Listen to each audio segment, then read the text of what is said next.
Hello friends, 12th இங்கிலீஷ்க்கான last minute selected questions. நீங்கள் இதில் இருக்கக்கூடிய paragraph and question answer already பார்த்தீங்கன்னா நான் தமிழுக்கு அப்டேட் பண்ணியிருந்தேன் இல்லையா, அதில் இருக்கக்கூடிய அந்த கிராமர் பார்ட் எல்லாமே இதே இயர் கொஸ்டினில் கேட்டது தான். அதனால் இது உங்களுக்கு 100% இந்த லாஸ்ட் மினிட்டில் ப்ரிப்பேர் பண்ணுறதுக்கு ரொம்ப ஹெல்ப்ஃபுல்லாக இருக்கும். இதில் இருக்கக்கூடிய ஒன்வேர்டு எல்லாத்தையும் ஒரு தடவை நல்லா தரவு பண்ணிக்கோங்க. அடுத்து முடிஞ்சதுக்கப்புறமா பார்த்தீங்க அப்படின்னம்னா உங்களுக்கு இதுக்கெல்லாம் ஆன்சர் தெரியுதான்னு ஒரு தடவை செக் பண்ணிக்கோங்க. புரியுங்களா? அடுத்து பார்த்தீங்க அப்படின்னம்னா உங்களுக்கு கொஸ்டின் ஆன்சர் கூட இதுவே உங்களுக்கு 100% ஹெல்ப்ஃபுல்லாக இருக்கும்னு நினைக்கிறேன். ஏன்னா லாஸ்ட் மினிட்டில் ப்ரிப்பேர் பண்ணுறதுக்கு இதில் இருக்கக்கூடிய 2 மார்க் அண்ட் 3 மார்க், 2 மார்க்லையும் சரி 3 மார்க்லையும் சரி, இந்த டைரக்ட் ஸ்பீச் இன்டைரக்ட் ஸ்பீச் நான் கொடுத்த பிடிஎஃப்பில் இதுக்கான ஆன்சரும் சேர்த்து தான் உங்களுக்கு கொடுத்துருக்கேன். என்கிட்ட பே பண்ணி வாங்கினவங்களுக்கு. மற்றவங்க இதுக்கான ஆன்சர் எல்லாமே ஒரு தடவை செக் பண்ணி பார்த்துக்கோங்க. கண்டிப்பாக பார்த்தீங்க அப்படின்னம்னா இதில் இருக்கக்கூடியது வரும். பேராகிராஃபை பொறுத்த வரைக்கும் இதில் இருக்கக்கூடிய பேராகிராஃப் மட்டுமே உங்களுக்கு 100% போதும் அப்படின்னே சொல்லுவேன்.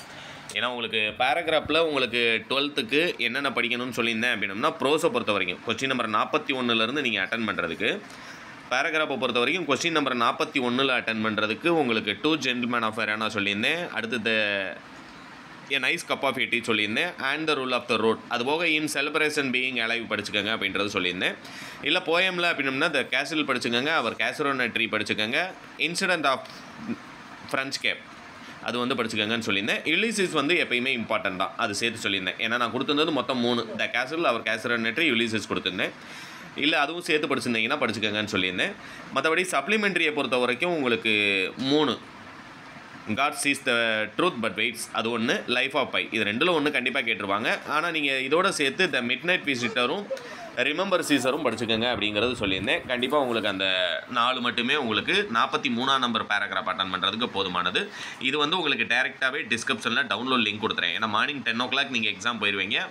இன்னைக்கு மார்னிங் 5 o'clock எந்திரிச்சு படிக்கிற ஸ்டூடெண்ட்ஸுக்கு கண்டிப்பாக உங்களுக்கு இது பிடிஎஃப் இருந்தால் கொஞ்சம் ஹெல்ப்ஃபுல்லாக இருக்கும்.